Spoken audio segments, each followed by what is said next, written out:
Je m'appelle Timothy. J'ai 25 ans. Et le soir de mon anniversaire, les personnes que j'appelais maman et papa m'ont remis une condamnation à mort enveloppée dans un ruban. Avant que je vous raconte comment j'ai fait s'effondrer un empire d'1 milliard de dollars avec un seul morceau de papier, dites-moi d'où vous regardez dans les commentaires. Je veux savoir qui m'accompagne dans cette aventure. Tout a commencé avec une cravate Armani en soie bleu marine qui coûtait plus cher que ce que ma mère biologique gagnait probablement en un an. Je me tenais devant le miroir du sol au plafond de ma chambre, ajustant le nœud. Mes mains tremblaient. Pas beaucoup, juste un léger tremblement dans les doigts. C'était mon 25e anniversaire, un jalon qui signifie généralement bière bon marché et mauvaise décision pour la plupart des gars de mon âge.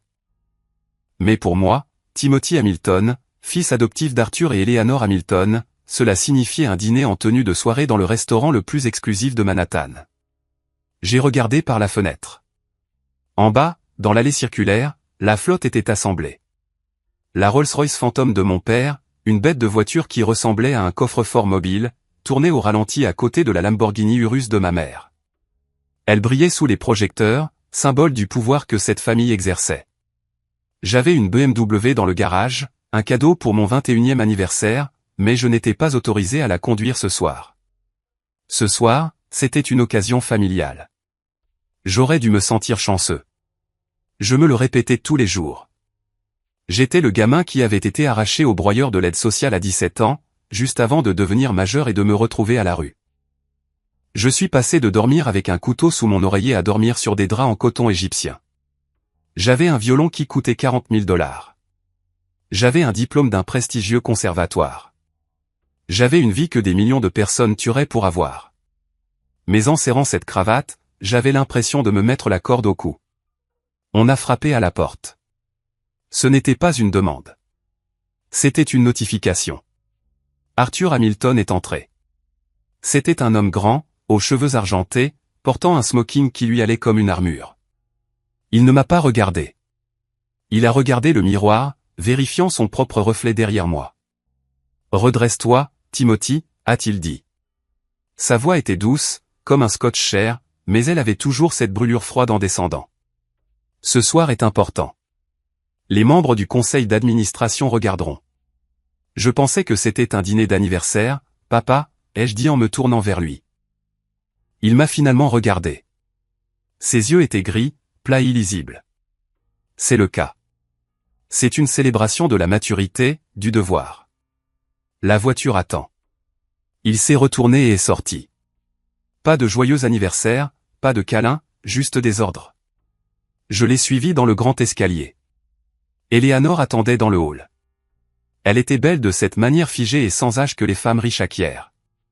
Elle a lissé le revers de ma veste, ses ongles s'enfonçant légèrement dans le tissu. « Tu es beau, Timothy », a-t-elle dit, mais son sourire n'atteignait pas ses yeux. Elle avait l'air fatiguée, anxieuse. Julian est déjà au restaurant. Il passe une bonne journée. Julian, mon frère, le fils biologique, le garçon en or. Le trajet jusqu'au restaurant a été silencieux. L'intérieur de la Rolls-Royce était hermétiquement isolé du monde, sentant le cuir et l'air aseptisé. J'ai regardé la ville défiler et j'ai essayé d'ignorer le nœud dans mon estomac. J'avais ce sentiment lancinant que l'autre chaussure allait tomber. Je ne savais tout simplement pas que la chaussure était une botte à bout d'acier visant mon ventre. Nous sommes arrivés à Le Bernardin. Le maître d'hôtel a accueilli Arthur comme s'il était un roi en visite. Nous avons été conduits dans une salle privée à l'arrière et là, Julian était assis. Il avait l'air terrible. À 26 ans, il en paraissait 40. Sa peau était jaunâtre, ses yeux enfoncés, et il était mince, presque squelettique. Il sirotait de l'eau d'une main tremblante. Mais quand il m'a vu, ce ricanement familier a retroussé sa lèvre. « Joyeux anniversaire au remplaçant », a râlé Julian. Julian, a averti Arthur en prenant sa place. « Salut, Julian », ai-je dit en prenant la place en face de lui. « Tu as l'air reposé. »« Menteur », a-t-il craché. « J'ai l'air d'un cadavre, et tu le sais. »« Mais pas pour longtemps, n'est-ce pas, papa ?» J'ai regardé Arthur. Il n'a pas bronché. Il a fait signe au serveur de verser le vin.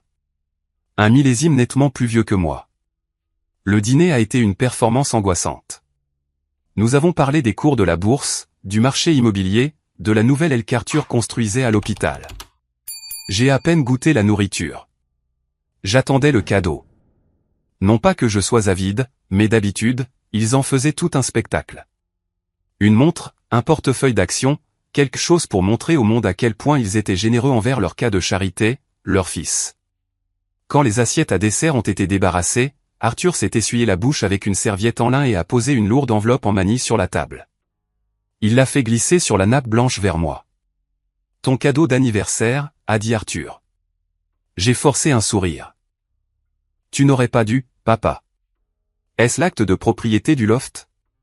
Je demandais à déménager depuis des mois.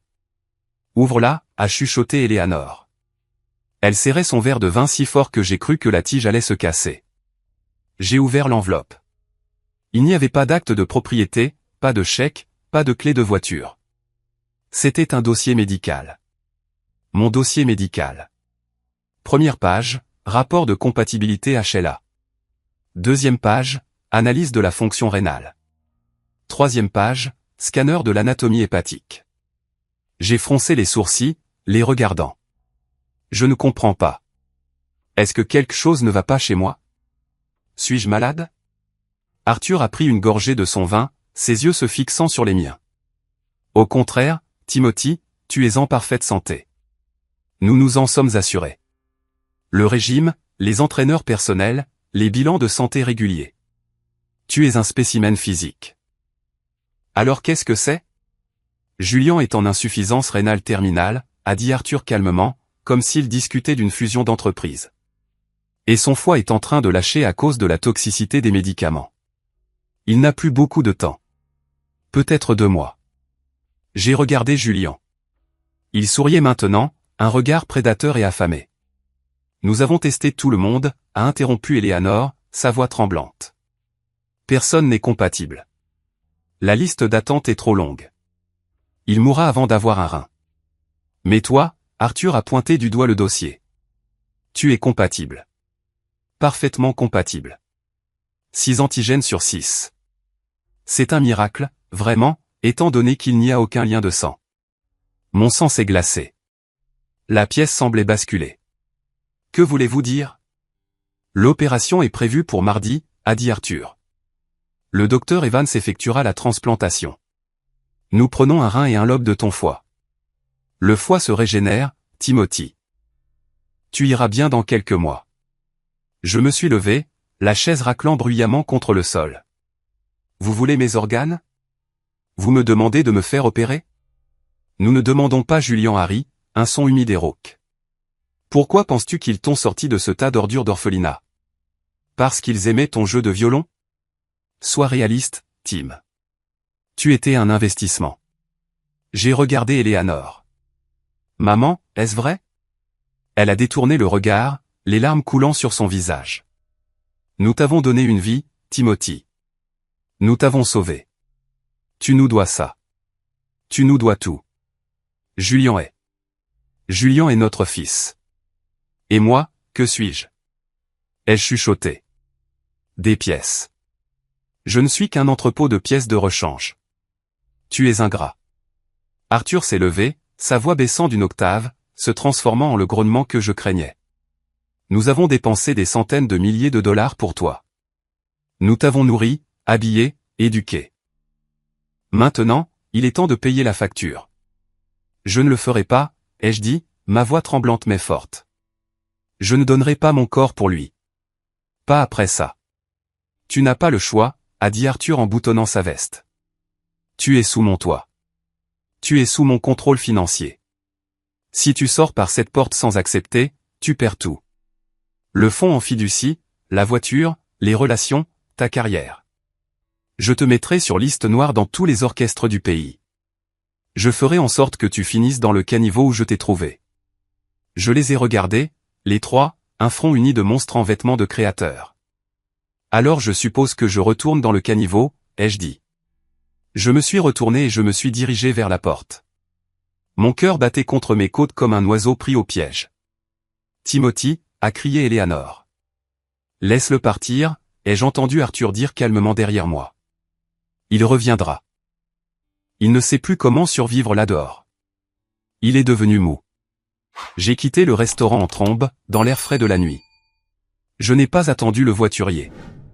Je n'ai pas regardé la Rolls-Royce. J'ai juste commencé à courir. J'ai couru jusqu'à ce que mes poumons brûlent et que mes chaussures chères me fassent des ampoules aux pieds.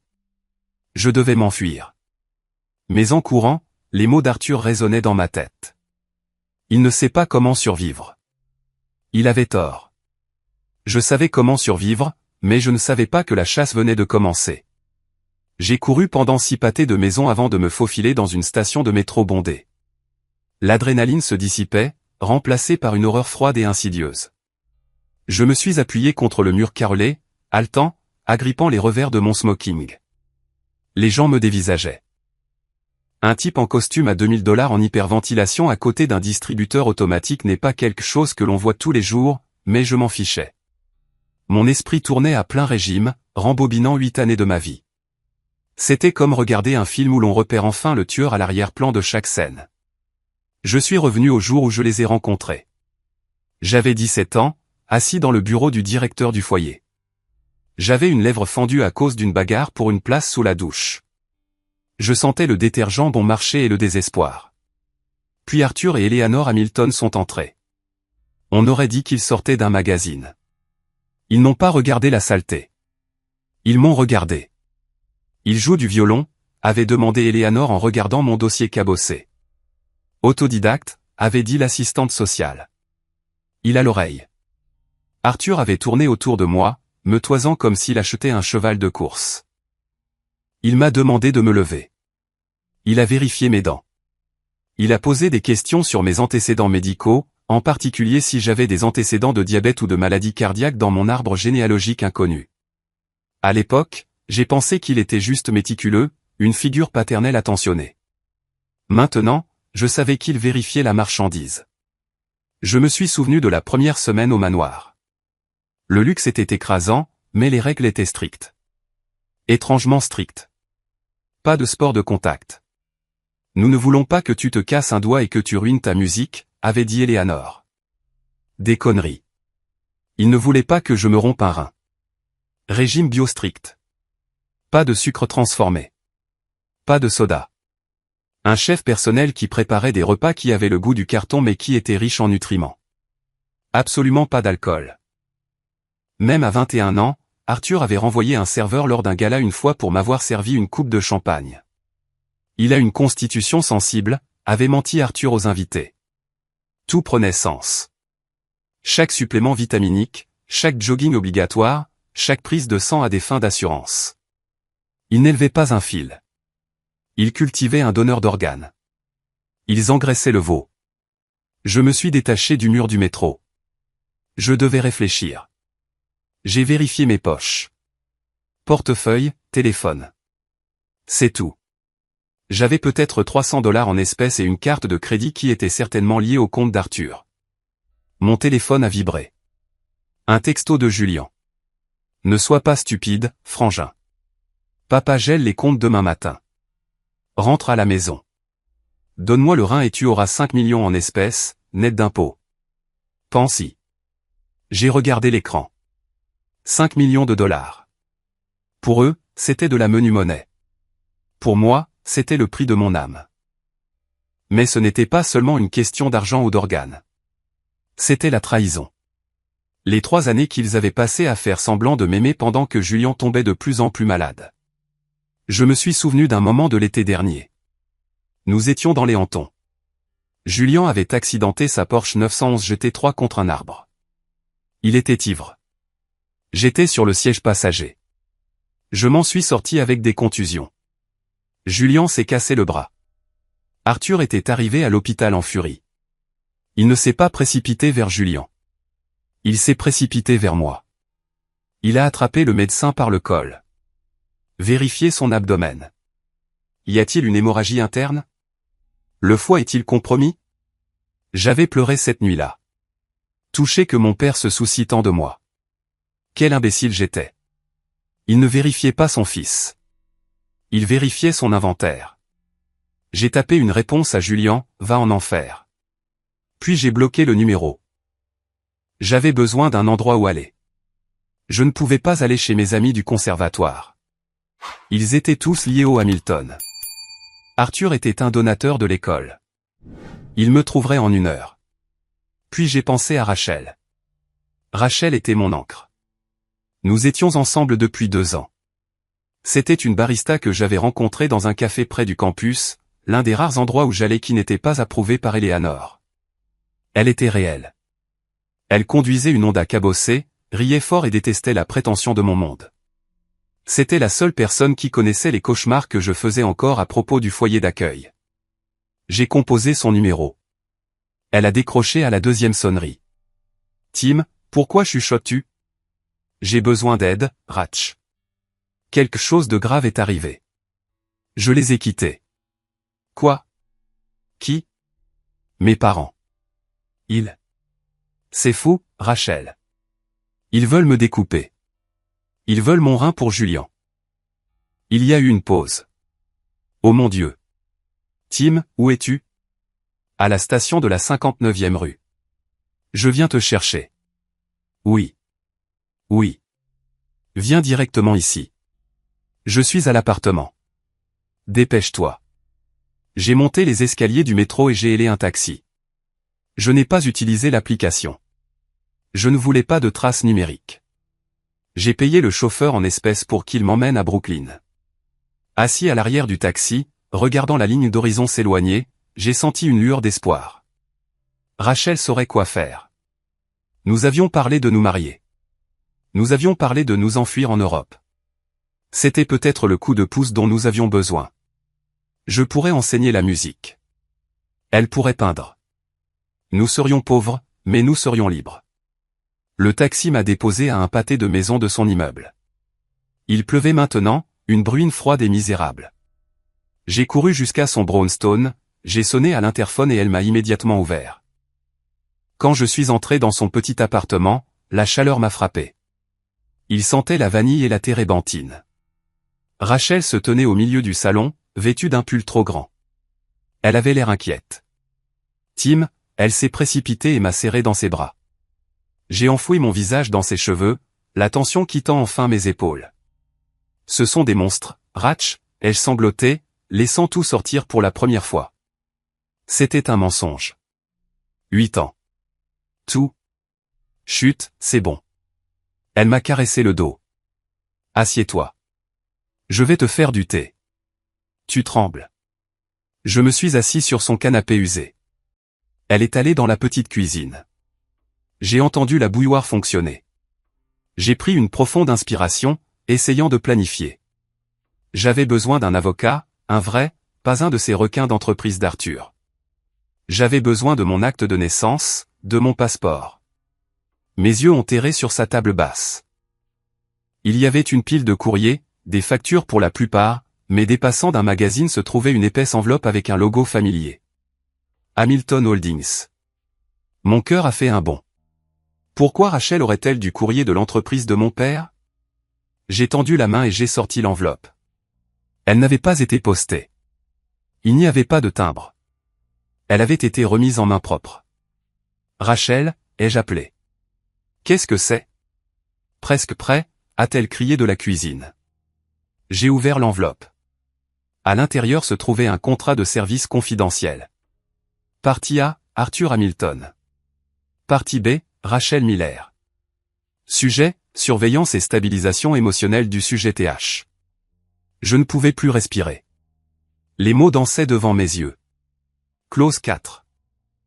Le fournisseur, Rachel Miller, accepte de maintenir une relation amoureuse avec le sujet, Timothy Hamilton, afin d'assurer sa stabilité psychologique et sa conformité avec la structure familiale.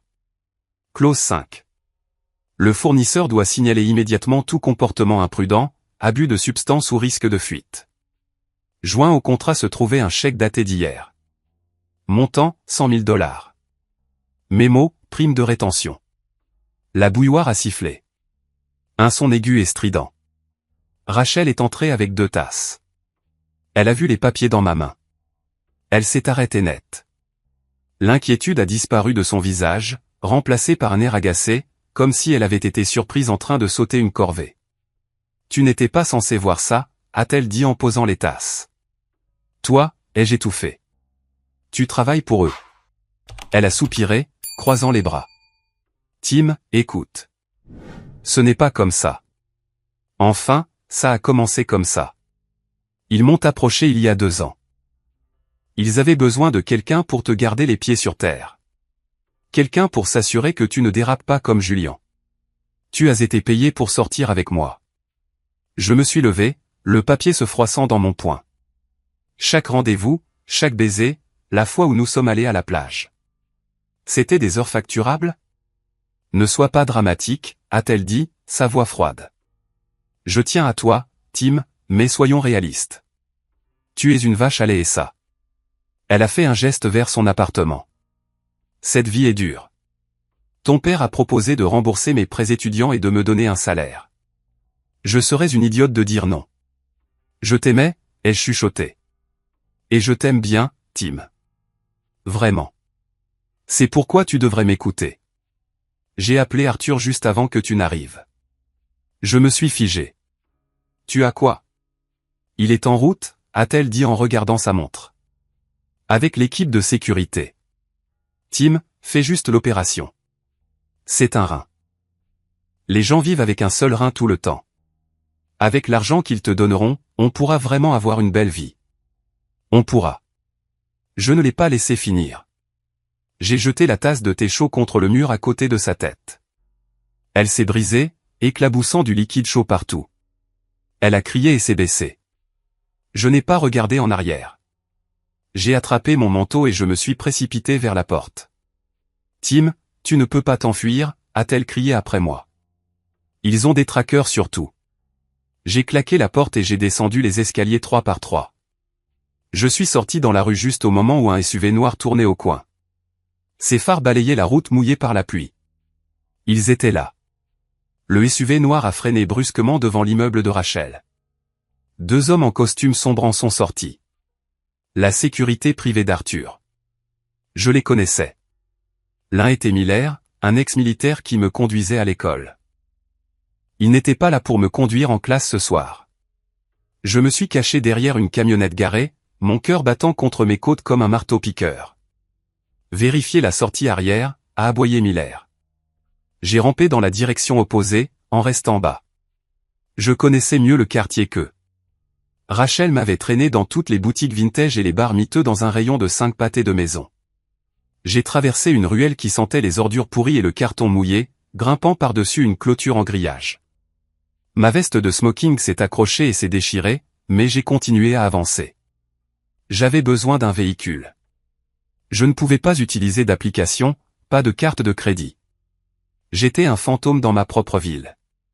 J'ai couru jusqu'à ce que mes poumons brûlent, finissant près d'un garage de réparation automobile où je faisais du bénévolat le week-end.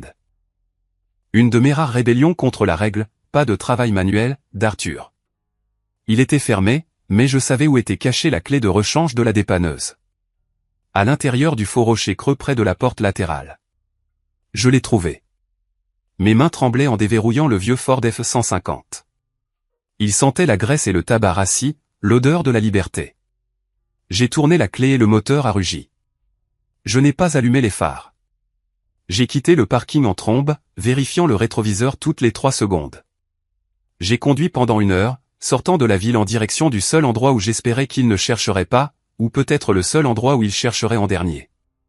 Je me dirigeais vers le New Jersey, vers un parc de caravanes près de la route 9. Je devais trouver Doris. Doris était une infirmière qui avait travaillé pour la famille Hamilton pendant 10 ans. Elle avait été ma principale soignante à mon arrivée, vérifiant mes signes vitaux, organisant mes vitamines. Mais il y a 3 ans, elle a été licenciée brusquement. Eleanor a dit qu'elle volait de l'argenterie. Je ne l'ai jamais cru. Doris était la seule dans cette maison à m'avoir jamais regardé avec pitié au lieu d'évaluation. Je suis arrivé au parc de caravanes vers 2 heures du matin. La pluie avait cessé, laissant un brouillard épais.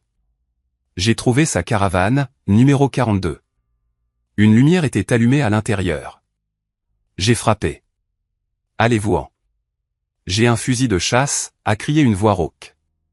Doris, c'est moi, Timothy. Timothy Hamilton. Silence. Puis le bruit de serrure qui tourne. La porte s'est ouverte en grinçant. Doris se tenait là, en peignoir à fleurs, tenant une batte de baseball, pas un fusil de chasse. Elle avait l'air plus âgée que dans mes souvenirs. Son visage était marqué par les difficultés. Quand elle m'a vu, trempé, le smoking déchiré, les yeux hagards, elle n'a pas posé de questions. Elle a juste reculé. Entre ici, garçon. Avant que les moustiques ne laissent entrer le diable. Je suis entré. La caravane était exiguë mais propre. Des photos de chats partout. As-tu tué quelqu'un? A-t-elle demandé en verrouillant la porte. Non, mais ils pourraient me tuer, ai-je dit. Ils veulent mon rein, Doris. Pour Julian? Doris a laissé échapper un long soupir, posant la batte. Elle s'est dirigée vers une armoire et en a sorti une bouteille de whisky. Elle a versé 2 verres. Je savais que ce jour viendrait, a-t-elle dit en me faisant glisser un verre. J'espérais juste que tu serais plus âgé ou plus loin. Tu savais. Pourquoi penses-tu qu'ils m'ont renvoyé, Tim? Je n'ai pas volé d'argenterie. J'ai trouvé les dossiers. Quel dossier? Bois, a-t-elle ordonné. J'ai bu le whisky. Il brûlait, mais il a stabilisé mes mains. Doris est allée dans sa chambre et est revenue avec une boîte en métal rouillé. Elle l'a posée sur la table et l'a ouverte. À l'intérieur se trouvaient des papiers, de vieilles photos et des coupures de journaux. Tu penses que tu es le premier? A-t-elle demandé doucement. J'ai froncé les sourcils. Le premier quoi? Le premier fils qu'ils ont sauvé. Elle a sorti une photo. Un garçon d'environ 16 ans, souriant à côté d'Arthur devant la même Rolls-Royce. Mais ce n'était pas moi et ce n'était pas Julian. C'est Marc, a dit Doris. Adopté en 2010. Un garçon en bonne santé, mort sur la table d'opération 1 an plus tard. Insuffisance cardiaque, ont-ils dit, mais il a donné un poumon à Julian avant de partir. Elle a sorti une autre photo. Un garçon latino, c'est Léo, adopté en 2013, disparu après 6 mois. Ils ont dit qu'il s'était enfui, mais j'ai vu les registres des déchets médicaux. Tim, j'ai vu les formulaires d'élimination des tissus. Je me suis senti mal. Je me suis couvert la bouche, luttant contre l'envie de vomir. Ils les ont tués. Ils les ont récoltés, a corrigé Doris. Julian est un puissant fond, Tim. Son corps rejette tout, à la longue. C'est une impasse génétique. Mais Arthur ne laissera pas son fils en or mourir. Il brûlera une douzaine d'orphelins pour que ce garçon respire une année de plus. Pourquoi? J'ai frappé du poing sur la table. Pourquoi ne pas simplement utiliser une liste de donneurs? Pourquoi passer par tout ça? Cette mascarade? À cause du sang, a chuchoté Doris. Elle s'est penchée près de moi. Parce qu'Arthur est obsédé par l'héritage. Il ne peut pas accepter de donneur public. Il veut contrôler la source. Et il y a autre chose. Quoi? Je n'ai pas la preuve de cette partie, a admis Doris. Mais avant d'être renvoyé, j'ai vu un test ADN dans le bureau d'Arthur. Ce n'était pas pour Julian. C'était pour toi. Il me teste tout le temps, ai-je dit. Non, pas un test de compatibilité médicale. Un test de paternité. La pièce est devenue silencieuse. Le seul son était le bourdonnement du réfrigérateur. Pourquoi ferait-il un test de paternité sur un enfant adopté? Ai-je demandé. À moins qu'il ne soupçonne que tu n'étais pas juste adopté, a dit Doris. Pense, Tim. Tu as ses yeux. Tu as son menton. Pourquoi t'a-t-il choisi toi spécifiquement parmi des milliers d'enfants? Mon esprit s'est emballé. AR, mon père biologique. S'il est mon père, ai-je dit lentement, ça rend les choses pires. Il est prêt à dépecer son propre fils pour sauver. Pour sauver le fils qu'il a choisi, a terminé Doris. Celui avec son nom sur l'acte de naissance. Celui que sa femme aime. Toi. Tu n'es que l'erreur qui est revenue pour être utile. La colère. Ce n'était plus seulement de la peur. C'était une rage froide et dure qui s'est installée dans ma poitrine. Je n'étais pas seulement une victime. J'étais l'héritier légitime qu'ils essayaient de massacrer. J'ai besoin de cette preuve, ai-je dit. Si je peux prouver qu'il est mon père et qu'il fait ça, je peux le détruire. Je peux détruire toute l'entreprise. C'est illégal de prélever des organes, Mais c'est une bombe nucléaire en termes de relations publiques de prélever son propre enfant secret. La preuve est dans la maison, a dit Doris. Arthur conserve les dossiers noirs dans son bureau, dans le coffre-fort mural derrière le tableau de la chasse. Je connais le coffre-fort, ai-je dit. Je sais où il est. Tu ne peux pas y retourner. Doris m'a attrapé le bras. Ils te tueront sur le champ maintenant. Non. Je me suis levé. Ils ne me tueront pas. Ils ont besoin de mes organes frais. Ils ont besoin de moi vivant jusqu'à l'opération. J'ai regardé l'horloge. C'était vendredi matin. Le gala des Hamilton a lieu demain soir. Ai-je dit. La maison sera pleine de sénateurs, de juges, de célébrités. La sécurité se concentrera sur le périmètre pour tenir les paparazzis à l'écart. L'intérieur. L'intérieur sera chaotique. Tu es fou, a dit Doris. Mais elle souriait un peu. Tu vas cambrioler Arthur Hamilton? Non, ai-je dit en boutonnant ma veste déchirée. Je vais réclamer mon héritage. Le plan était suicidaire. Je le savais. Mais fuir signifiait regarder par-dessus mon épaule pour le reste de ma vie. Arthur avait l'argent pour me trouver n'importe où sur Terre. Si je voulais vivre, vraiment vivre, je devais couper la tête du serpent. J'ai passé la journée dans la caravane de Doris à me préparer. Je me suis teint les cheveux en noir avec une teinture bon marché. Je me suis rasé la barbe. J'ai troqué mon smoking en lambeaux contre une combinaison de mécanicien que j'ai trouvée dans le camion. J'ai appelé Marcus. Marcus était un gars avec qui j'avais grandi dans le foyer avant d'avoir de la chance. Il tenait maintenant un magasin de réparation d'électronique louche dans le Queens. Yo, Timmy le riche, a répondu Marcus, tu t'encanailles? J'ai besoin d'une faveur, Marcus. Une grosse. J'ai besoin d'un brouilleur.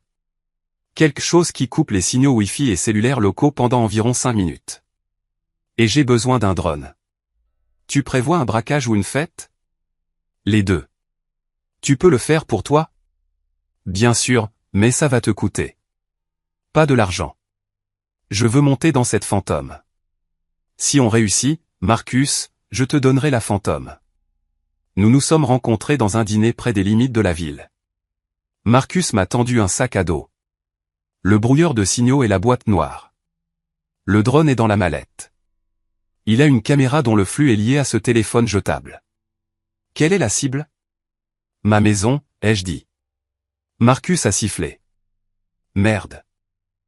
Querelle de famille. Guerre, ai-je corrigé.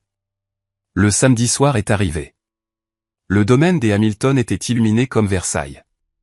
Une file de limousines serpentait dans l'allée. J'observais depuis les bois bordant la propriété. La sécurité était stricte. Des gardes avec des oreillettes à la porte. Des chiens patrouillant le long de la clôture. Mais je connaissais la faiblesse. L'entrée des livraisons. Les traiteurs entraient et sortaient en masse.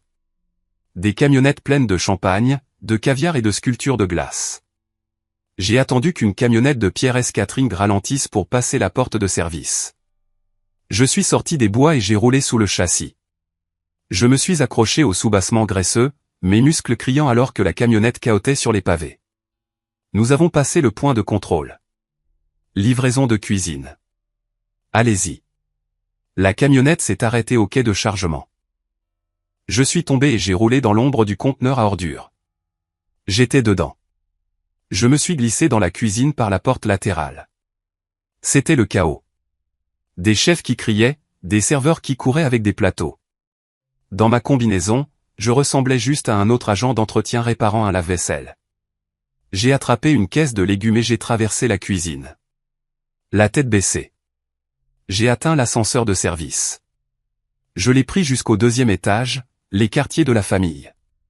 Le couloir était vide. Tout le monde était en bas dans la salle de bal. Écoutant Arthur prononcer son discours sur la générosité et le sauvetage de vie.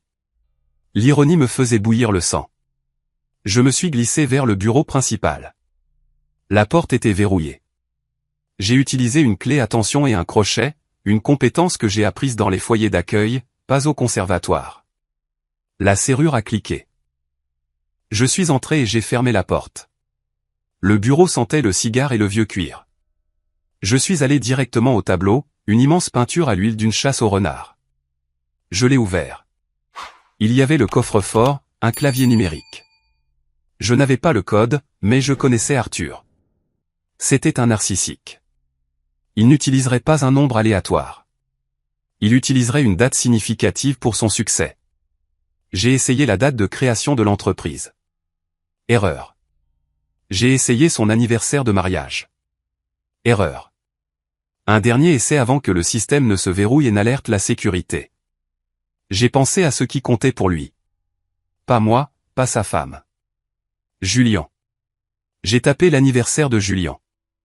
Erreur. Paniqué. La sueur perlait sur mon front. Pense, Tim. Qu'est-ce qui compte pour lui? Puis ça m'a frappé. Le jour où il m'a acquis. Le jour où son investissement a été sécurisé. J'ai tapé la date de mon adoption. Clic. La lumière verte a clignoté. La lourde porte s'est ouverte. J'ai failli rire. J'étais la combinaison. J'étais la clé de son coffre de plusieurs façons. J'ai regardé à l'intérieur. Des liasses de billets, des passeports, et là, au fond, un classeur en cuir noir, le même que Doris avait décrit. Je l'ai ouvert. Sujet, Timothy. Analyse de paternité ADN. Probabilité de paternité, 99,99%. Père, Arthur Hamilton. Mère, Maria Santos, décédée, ancienne femme de ménage. J'ai regardé le papier. Maria. Je me suis souvenu d'elle. C'était une femme qui me donnait des bonbons quand j'étais petit, avant le foyer d'accueil. Attends, non. La chronologie était fausse. J'ai lu plus loin. Arthur a eu une liaison avec la femme de ménage. Elle est tombée enceinte. Il l'a payée pour qu'elle disparaisse. Elle m'a mis dans le système. Des années plus tard, quand il a eu besoin d'un donneur compatible pour Julien, il m'a retrouvé. Il n'a pas adopté un étranger. Il a récupéré sa propriété mise au rebut. Et puis j'ai vu la page suivante. Un plan intitulé « Contingence post-opératoire ». Le sujet TH souffrira probablement d'une insuffisance hépatique due à une extraction excessive. Soins palliatifs organisés dans un établissement en Suisse. Ordre de ne pas réanimer juin. Ils ne prévoyaient pas que je me rétablisse. Ils allaient m'exploiter à fond et me laisser mourir dans un hôpital de luxe à l'étranger. J'ai pris le classeur. C'était ça. Le coup de grâce. Soudain, la poignée de la porte a tourné. Je me suis figé. J'ai entendu une voix dans le couloir. J'ai vu quelqu'un entrer là-dedans. Monsieur Miller. J'étais piégé. J'ai regardé la fenêtre. Une chute du 2e étage jusqu'à la terrasse. En bas, des centaines d'invités sirotaient du champagne. Je n'ai pas couru. J'ai sorti le téléphone jetable que Marcus m'avait donné. Je l'ai connecté au système audiovisuel de la maison. Arthur aimait ses fonctionnalités de maison intelligente. J'avais les codes d'accès de l'époque où je vivais ici. Je piratais les haut-parleurs pour jouer du rock. J'ai lancé une prise de contrôle de l'écran de projection principal et du système de sonorisation de la salle de bal. La porte s'est ouverte en grand. Miller et Arthur se tenaient là. Miller avait une arme. Arthur avait l'air choqué, puis furieux. Timothy, a grondé Arthur. Pose ce dossier. Bonjour, papa, ai-je dit en tenant le classeur. Ou devrais-je dire, donneur biologique? Le visage d'Arthur est devenu pâle. Tu n'as aucune idée de ce que tu fais. Je sais exactement ce que je fais, ai-je dit. J'ai tapé sur l'écran de mon téléphone. Je suis en train de vous présenter au monde. L'air dans le bureau était si épais qu'on aurait pu s'étouffer. Miller avait son Glock pointé sur ma poitrine, son doigt reposant sur la détente. Arthur s'est avancé, les mains levées dans un geste apaisant qui ne correspondait pas au meurtre dans ses yeux. Pose ce téléphone, mon fils, a dit Arthur, sa voix tombant à ce baryton persuasif de salle de conseil. On peut s'arranger. Tu veux de l'argent? Je double l'offre. 10 millions, n'importe où dans le monde. Tu ne comprends pas? Ai-je dit, mon pouce planant sur le bouton de diffusion de l'application que Marcus avait conçue. Je ne veux pas de ton argent. Je veux ta réputation. Je veux que ton nom soit synonyme de monstre. tu es émotif, a ricané Arthur en s'approchant. Tu es un enfant effrayé. Tu penses que quelqu'un croira un gamin drogué des foyers plutôt que moi. Je possède le commissaire de police. Je possède les journaux. Possèdes-tu Internet? Ai-je demandé. J'ai appuyé sur le bouton. En bas, dans la salle de bal, la douce musique classique s'est coupée avec un crissement de Larsen. Je ne pouvais pas le voir, mais je pouvais entendre le halètement de 300 personnes monter à travers le plancher. Sur l'énorme écran 4K derrière la scène où un diaporama du travail caritatif de Julian avait été diffusé, mon visage est soudainement apparu en direct. Miller, tire-lui dessus, a crié Arthur en se jetant sur moi. Miller a hésité. C'était un mercenaire, pas un fanatique. Il savait que s'il me tirait dessus pendant que je diffusais, il n'y aurait pas de dissimulation possible. Bonjour tout le monde en bas, ai-je dit dans le téléphone, reculant vers la fenêtre ouverte. Désolé d'interrompre le caviar. Mon nom est Timothy Hamilton. Vous me connaissez comme le fils adoptif, le chanceux. Arthur m'a plaqué. Le téléphone a glissé sur le sol, atterrissant face vers le haut, la caméra toujours en marche. Nous nous sommes battus sur le tapis persan. Il était fort pour un vieil homme, alimenté par la panique. Il m'a frappé à la mâchoire, une bague me coupant la peau. Éteins ça, a-t-il rugi. Je l'ai repoussé d'un coup de pied et j'ai rampé vers le téléphone. Je l'ai attrapé et je l'ai pointé sur lui alors qu'il se relevait, échevelé, haletant. Dis-leur, Arthur, ai-je crié, sachant que ma voix résonnait dans les haut-parleurs de la salle de bal en bas. Dis-leur qui je suis vraiment. Arthur a redressé sa veste, regardant la caméra du téléphone avec une haine pure. Il n'a pas parlé. Il ne le dira pas, ai-je dit à la caméra. Alors, je le ferai. J'ai brandi le rapport ADN. Je ne suis pas adopté. Je suis son fils biologique, son fils bâtard avec la femme de ménage, Maria. Il m'a jeté comme un déchet il y a 25 ans. J'ai tourné la page vers les schémas médicaux. Et maintenant, il m'a ramené, non pas pour m'aimer, mais parce que son vrai fils, Julian, a besoin d'un rein et d'un foie. Et comme je suis le seul compatible sur le plan sanguin, ils ont prévu de me prélever. J'ai brandi le plan de contingence. Et ça? Ça dit qu'ils prévoyaient de me laisser mourir sur la table. Extraction excessive. Ne pas réanimer. Mensonge, a crié Arthur, réalisant que le silence d'en bas signifiait que tout le monde écoutait. Il est mentalement instable. Il ne prend pas ses médicaments. Vérifiez le coffre-fort, ai-je crié. La police est en route. La preuve est dans le coffre-fort. Soudain, la porte derrière Arthur s'est ouverte. Ce n'était pas la sécurité. C'était Eleanor et Julian. Julian s'appuyait lourdement sur Eleanor, ressemblant à un fantôme en smoking. Il a regardé Arthur, puis moi, puis le téléphone. Papa, a sifflé Julian. C'est vrai? Est-il? Est-il vraiment ton fils?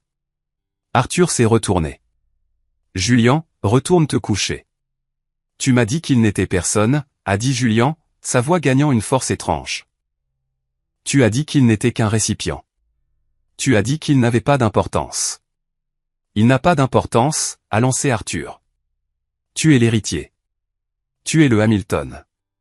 Mais c'est ton sang, a ri Julian, un son maniaque et aigu. Et moi, je ne le suis pas, sommes-nous sûrs que c'est moi que tu veux sauver, papa? C'était la touche finale. Julian, dans sa maladie et sa jalousie, a réalisé l'ironie. Le remplaçant était le vrai fils. Le prince était l'étranger génétique. Tais-toi. Arthur a giflé Julian. Un craquement sec qui a résonné dans le téléphone. En bas, le pandémonium a éclaté. Je pouvais entendre des sirènes au loin. Des lumières bleues et rouges ont commencé à clignoter contre le plafond du bureau. Miller a regardé la fenêtre, puis Arthur. Il a rengainé son arme. Je ne vais pas payer pour ça, Artie. Il s'est retourné et est sorti. Miller, reviens ici, a crié Arthur. J'ai bougé vers la fenêtre. Les voitures de police envahissaient l'allée, bloquant les Rolls-Royce et les Ferrari. C'est fini, Arthur, ai-je dit. Tu as perdu. Arthur m'a regardé, son visage s'effondrant. Le masque du titan milliardaire est tombé, ne laissant qu'un vieil homme effrayé et cruel. Je t'ai tout donné, a-t-il chuchoté. Je t'ai fait. Tu as fait de moi un survivant, ai-je dit. J'ai grimpé par la fenêtre, glissant le long du treillis juste au moment où l'équipe du SWAT défonçait la porte d'entrée. J'ai touché l'herbe et j'ai couru, non pas loin de la maison cette fois, mais vers la barricade de la police. J'ai levé les mains, le classeur serré dans une main, le téléphone dans l'autre. Je suis le gars à l'écran, ai-je crié. Ne tirez pas. Un détective m'a attrapé, me tirant derrière un véhicule de police. Ça va, gamin? Ça va maintenant, ai-je dit. J'ai regardé la maison. J'ai vu Arthur être emmené menotté, la tête baissée. Eleanor suivait, pleurant dans un mouchoir. Et à la fenêtre de l'étage, j'ai vu une silhouette. Julian, regardant son monde s'effondrer. Les heures suivantes ont été un tourbillon de postes de police, de déclarations et de flashs d'appareils photo. Parce que j'avais diffusé en direct l'aveu et l'agression, ils ne pouvaient pas s'en sortir. La vidéo avait 5 millions de vues avant même que je finisse mon café dans la salle d'interrogatoire. Ils ont arrêté Arthur et Eleanor pour complot en vue de commettre un meurtre. Trafic d'êtres humains, c'était un peu tiré par les cheveux, mais le procureur était ambitieux, et pratiques médicales illégales. Je me suis assis dans la salle d'attente du commissariat, enveloppé dans une couverture grise. L'adrénaline était retombée, me laissant tremblant et épuisé. La porte s'est ouverte. C'était le détective Miller. Aucune parenté avec le garde du corps. Il m'a tendu une tasse d'eau tiède. « Votre avocat est là » a-t-il dit. Enfin, il dit qu'il est votre avocat. Un type nommé Vance. Vance est entré. C'était le requin qu'Arthur détestait le plus. Un avocat d'affaires qui essayait de poursuivre Hamilton Holdings depuis des années pour des violations environnementales. Il m'a regardé avec un sourire qui aurait pu décaper de la peinture. « Monsieur Hamilton » a dit Vance. Ou devrais-je dire, le nouveau Monsieur Hamilton, j'ai vu votre spectacle. Magnifique. Je n'ai pas d'argent pour vous payer, ai-je dit d'une voix rauque. Oh, vous en aurez, a dit Vance en s'asseyant. Gamin, vous êtes le fils biologique d'Arthur Hamilton. Vous venez de le prouver au monde entier. Et comme il va en prison pour avoir essayé de vous tuer, et qu'Eleanor est complice, devinez qui contrôle les actions avec droit de vote de l'entreprise. J'ai cligné des yeux. Julian. Julian n'est pas du même sang, a tapoté Vance sur la table. Et légalement, si nous demandons l'annulation de votre adoption pour fraude puisqu'ils ont caché votre paternité, vous redevenez son héritier biologique. Nous pouvons geler leurs actifs d'ici demain. Nous allons les poursuivre pour tout.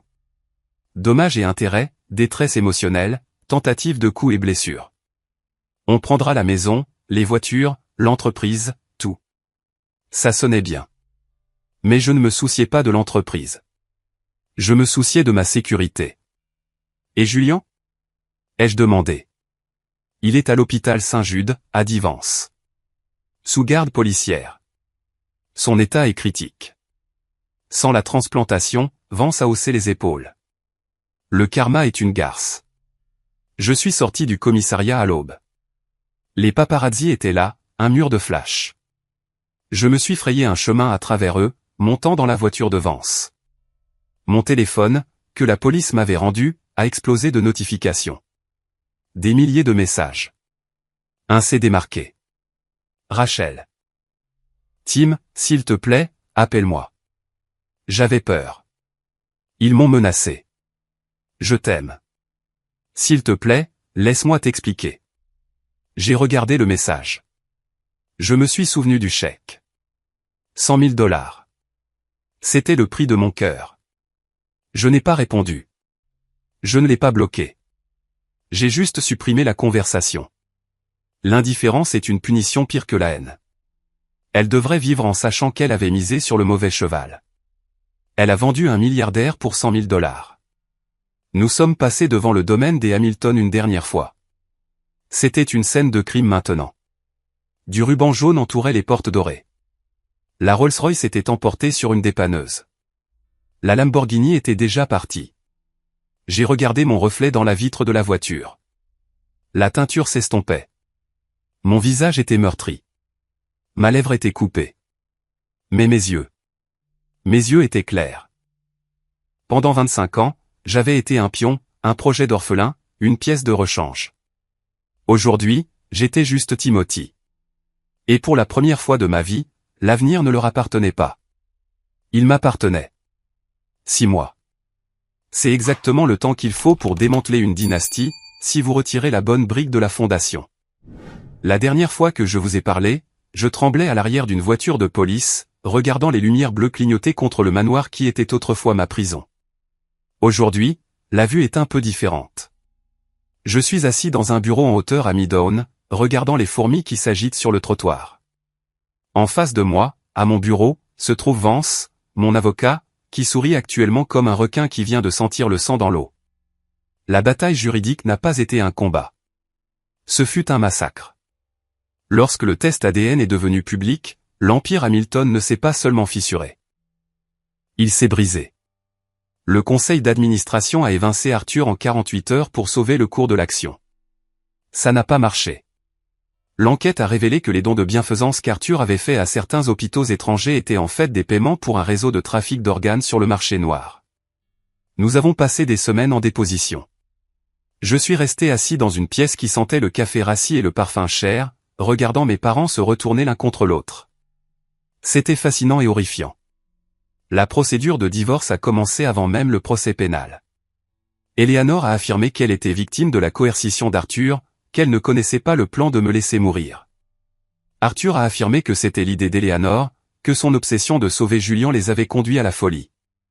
Ils se sont déchirés comme des chiens affamés. Et moi, je regardais simplement. Vance s'est penché en avant, faisant glisser un épais document sur le bureau en acajou. Le juge a signé la saisie des actifs ce matin. Tim, c'est fait. L'héritage n'attend plus leur mort. Comme le tribunal a annulé votre adoption pour fraude et a rétabli vos droits de paternité biologique, et compte tenu du jugement civil pour la tentative de coups et blessures, vous le possédez. Vous possédez la maison. Vous possédez les actifs liquides de la société holding. Vous possédez les voitures. Et les dettes ? Ai-je demandé. Les amendes pénales sont lourdes, a admis Vance. Mais après avoir liquidé la succession, vous repartirez avec assez pour ne plus jamais toucher un violon si vous ne le voulez pas. Je ne veux pas de la maison, ai-je dit immédiatement. Brûlez-la, je m'en fiche. Nous la mettons aux enchères, a corrigé Vance. Ainsi que la flotte. D'ailleurs, la vente aux enchères des véhicules a lieu demain. J'ai pensé que vous voudriez y être. Pour tourner la page et tout ça. Je suis allé à la vente aux enchères. Elle se tenait dans un entrepôt haut de gamme dans le New Jersey. Je me tenais à l'arrière, vêtu d'un sweat à capuche et d'un jean, regardant de riches collectionneurs enchérir sur les vestiges de mon traumatisme.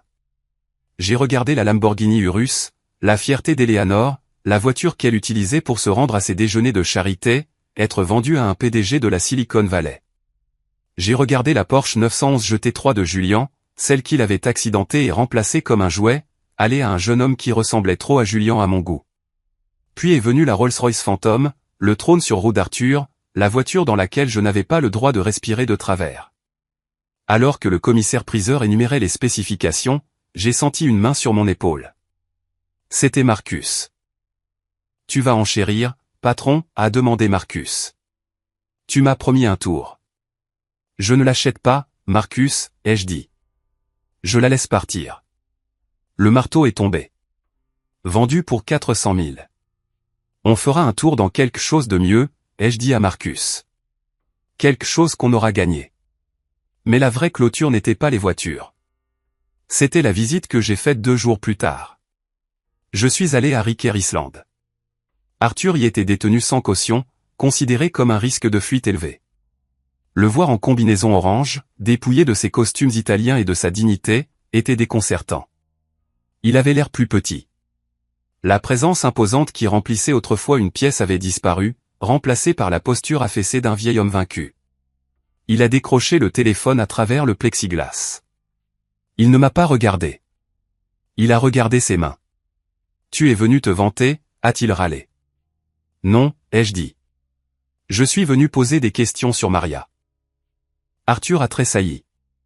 Ce nom avait encore du pouvoir. « Pourquoi ça t'intéresse ?» a-t-il marmonné. Ce n'était qu'une femme de ménage. Elle n'avait pas d'importance. C'était ma mère, ai-je dit, ma voix stable. Et elle comptait assez pour que tu la caches. Assez pour que tu craignes sa mémoire. Où est-elle, Arthur? Il a hésité, puis a laissé échapper un rire amer. Elle est dans une fosse commune dans le Queens, à Saint-Michael. Parcelle 402. Elle est morte d'une pneumonie 3 ans après que je l'ai renvoyée. Elle a essayé de me contacter, tu sais, elle a mendié de l'argent pour te nourrir. Je lui ai dit que si elle s'approchait de nouveau de la maison, je la ferais expulser. J'ai serré le téléphone. Tu l'as laissé mourir. J'ai protégé ma famille, a lancé Arthur, un éclair de sa vieille colère revenant. J'avais une réputation. Julian était un bébé. Eleanor m'aurait quitté si elle avait su pour la liaison. J'ai fait ce que je devais faire. Tu n'as pas protégé ta famille, ai-je dit en me penchant. Tu l'as détruite. Tu n'as plus de famille, Arthur. Eleanor a témoigné contre toi hier pour obtenir un accord. Julian. Julian ne prononcera même plus ton nom. Comment va-t-il? A demandé Arthur, une fissure dans sa voix. Comment va mon fils? Il est vivant, ai-je dit. À peine. J'ai raccroché le téléphone et je suis sorti. Je n'ai pas regardé en arrière. Je n'avais pas besoin de ses excuses. Sa misère était suffisante. Je suis allé au cimetière de Saint-Michael cet après-midi-là. Il m'a fallu 1 heure pour trouver la parcelle 402. C'était juste un bout d'herbe avec un marqueur en métal numéroté rouillant dans la boue. Pas de nom, pas de date, juste un numéro. Je suis tombé à genoux. Le chagrin m'a frappé comme un coup physique. Cette femme, Maria, s'était battue pour moi. Elle avait contacté un monstre milliardaire pour essayer de me nourrir, et il l'avait écrasé. Je suis désolé, maman, ai-je chuchoté en touchant la terre froide. Je suis tellement désolé d'avoir mis autant de temps. J'ai passé la semaine suivante à tout organiser. J'ai utilisé le premier chèque du règlement non pas pour acheter une Ferrari, mais pour acheter une pierre tombale, un magnifique monument en granit de couleur rose. Je l'ai fait graver. Maria Santos, mère bien-aimée. Elle a tout sacrifié par amour. Et puis il y avait la question de Julian. C'était la partie la plus difficile. Le fils en or, le garçon qui m'avait nargué, qui m'avait considéré comme un sac de pièces de rechange. Je l'ai trouvé dans une clinique de dialyse publique dans le Bronx. Les comptes des Hamilton étaient gelés, et comme la fraude à l'assurance avait été révélée, sa couverture privée avait été annulée. Il était assis dans un fauteuil en vinyle, branché à une machine qui bipait rythmiquement. Il avait l'air translucide.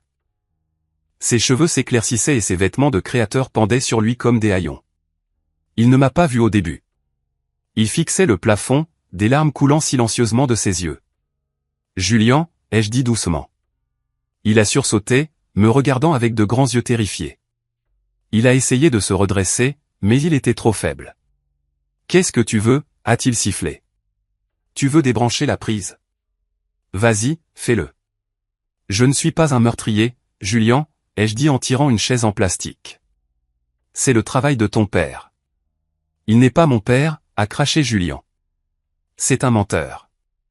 Il t'aimait à sa manière tordue, ai-je dit. Il était prêt à me tuer pour toi. Je ne l'ai pas demandé, a crié Julian, sa voix se brisant. Je voulais juste vivre, Tim. J'avais peur. Tu as toujours été si en bonne santé. Tu pouvais courir, tu pouvais jouer. Moi, j'étais toujours en train de mourir. Je te détestais pour ça. Mais je n'ai jamais. Je n'ai jamais voulu qu'il te massacre. Je voulais juste un rein. Je l'ai regardé. Vraiment regardé, sans l'argent, sans l'arrogance. C'était juste un gamin malade et effrayé qui avait été empoisonné par le sentiment de droit de ses parents. Tu es sur la liste publique de transplantation maintenant, ai-je dit. Vance à vérifier. Tu es éligible. C'est une longue attente, Julian. 3, peut-être 4 ans. Je ne tiendrai pas si longtemps, a-t-il chuchoté. Tu pourrais, ai-je dit, si tu te bats. Mais tu dois te battre pour toi-même maintenant. Pas de papa pour te sortir d'affaire. J'ai sorti un chèque de ma poche. Ce n'était pas des millions. C'était assez pour le loyer d'un appartement décent près de la clinique et les courses pour 1 an. Je ne te donne pas de rein, ai-je dit en posant le chèque sur ses genoux. Mais je ne te laisserai pas mourir de faim dans la rue. C'est de la part de Maria, la femme que papa a laissé mourir. Julian a regardé le chèque, puis m'a regardé. Il a commencé à sangloter, des sanglots laids et saccadés qui secouaient tout son corps. Je suis désolé, Tim. Je suis tellement désolé. Je ne l'ai pas serré dans mes bras. Nous n'en étions pas encore là. Peut-être que nous n'y serions jamais, mais j'ai posé une main sur son épaule une seconde, puis je suis parti. La haine que j'avais pour lui s'est évaporée. Il n'était pas le méchant. Il n'était qu'une autre victime de l'ambition des Hamilton.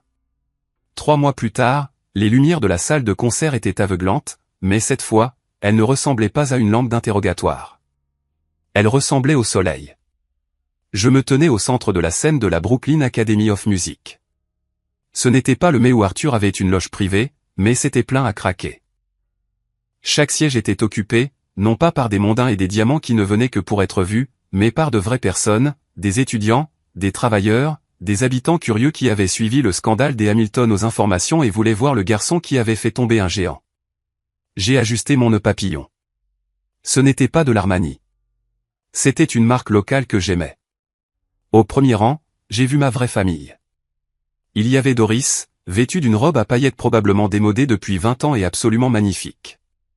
Elle s'essuyait les yeux avant même que je joue une note.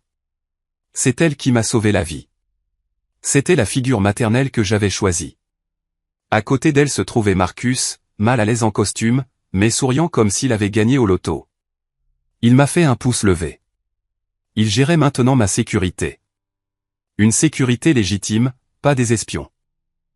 Et il y avait le maestro Petrova, mon professeur. Elle m'a fait un signe de tête, le visage sévère, mais les yeux fiers. Elle avait refusé de m'abandonner lorsque le scandale avait éclaté. Elle a dit à la presse, Timothy joue avec l'âme d'un survivant. On ne peut pas acheter ça. J'ai levé mon violon. Ce n'était pas l'antiquité à 40 000 $ qu'Arthur m'avait acheté. C'était une pièce à conviction dans un casier quelque part. C'était un vieil instrument italien que j'avais trouvé dans un prêteur sur gage. Il avait des égratignures. Il avait une fissure près du chevalet qui avait été réparée. Il était imparfait. Il avait des cicatrices, tout comme moi. J'ai fermé les yeux et j'ai pris une inspiration. Pour la première fois de ma vie, je ne jouais pas pour gagner ma vie. Je ne jouais pas pour prouver que je valais l'investissement. Je ne jouais pas pour éviter d'être renvoyé au foyer d'accueil. Je jouais parce que j'avais quelque chose à dire. J'ai passé l'archet sur les cordes. La première note du concerto pour violon de Tchaïkovski a retenti. Elle était mélancolique, profonde et retentissante. En jouant, j'ai laissé les souvenirs couler à travers mes doigts. J'ai joué pour le garçon effrayé de 15 ans entrant dans le manoir pour la première fois. J'ai joué pour les nuits que j'ai passées à m'entraîner jusqu'à ce que mes doigts saignent juste pour obtenir un signe d'approbation d'Arthur qui n'est jamais venu. J'ai joué pour la trahison de Rachel, la douleur qui ressemblait à un couteau dans la poitrine. J'ai joué pour Maria, allongée dans la terre froide du Queens, enfin remémorée. J'ai joué pour Julian, branché à une machine, apprenant ce que signifie être humain. La musique a enflé, passant de la tristesse à la colère, puis enfin au triomphe. C'était une tempête et j'en étais l'œil. J'ai ressenti une puissance que je n'avais jamais ressentie auparavant. Ce n'était pas la puissance de l'argent ou du statut. C'était la puissance de la vérité. Quand j'ai frappé la note finale, coupant l'archet dans l'air, le silence a régné dans la salle un instant. Puis l'explosion. Les gens n'ont pas seulement applaudi. Ils se sont levés. Ils ont acclamé. J'ai vu Doris sangloter ouvertement maintenant. Marcus sifflait avec 2 doigts. J'ai baissé le violon et je me suis incliné. Pas la révérence raide et formelle qu'Arthur m'avait apprise. Une révérence profonde et sincère de gratitude. Je suis sorti de scène, la sueur coulant dans mon dos, me sentant plus léger que l'air. En coulisses, Doris m'a enveloppé dans une étreinte qui sentait la lavande et les vieilles cigarettes. Tu l'as fait, gamin. Tu l'as vraiment fait. On l'a fait, ai-je dit. Vance était là aussi, vérifiant son téléphone. Super spectacle, Tim. Aussi, je viens de recevoir un email. Les derniers papiers du règlement sont signés. Le virement est complet. Vous êtes officiellement libéré du nom Hamilton si vous le souhaitez. Vous pouvez le changer en Santos demain. J'y ai pensé. Santos, le nom de ma mère. Non, ai-je dit en essuyant la colophane de mes mains. Je garde Hamilton. Vance a haussé un sourcil. Vraiment? Après tout ça. Arthur Hamilton a fait en sorte que ce nom soit synonyme de cupidité et de cruauté. Ai-je dit? Je vais lui donner un autre sens.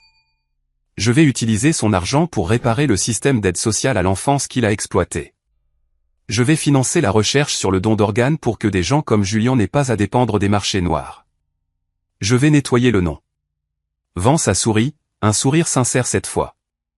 C'est un sacré plan. Je suis sorti par la porte de la scène dans la fraîche nuit de New York. L'air avait un goût sucré. Il n'y avait pas de SUV noir qui attendait pour me ramener dans une cage dorée. Juste un taxi jaune, le métro et les possibilités infinies d'une vie qui était enfin vraiment la mienne. J'ai levé les yeux vers la lune. C'était la même lune qui brillait sur l'orphelinat, la même lune qui brillait sur le manoir. Mais ce soir, elle semblait plus brillante. J'avais perdu mes parents. J'avais perdu ma petite amie. J'avais perdu l'illusion d'une vie parfaite. Mais j'avais trouvé ma voie. Et c'était un échange que je referais 1000 fois. Ce voyage d'un enfant de foyer terrifié à un survivant se tenant dans sa propre vérité m'a appris une leçon qu'aucune somme d'argent ne pourrait jamais acheter. Nous grandissons en pensant que la famille est tout. On nous enseigne que les liens du sang sont plus forts que tout et que nous devons une loyauté aveugle à nos parents simplement parce qu'ils nous ont donné la vie ou un toit au-dessus de nos têtes. Mais mon histoire est la preuve que parfois, les personnes qui sont censées vous protéger sont celles qui tiennent le couteau. Voici la vérité que je veux que vous reteniez aujourd'hui. La famille ne se définit pas par l'ADN, et elle ne se définit certainement pas par l'argent.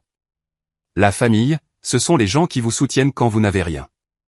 La famille, ce sont les gens comme Doris, qui a risqué sa sécurité pour m'ouvrir une porte au milieu de la nuit. La famille, ce sont les gens qui vous aiment pour qui vous êtes, pas pour ce que vous pouvez leur donner.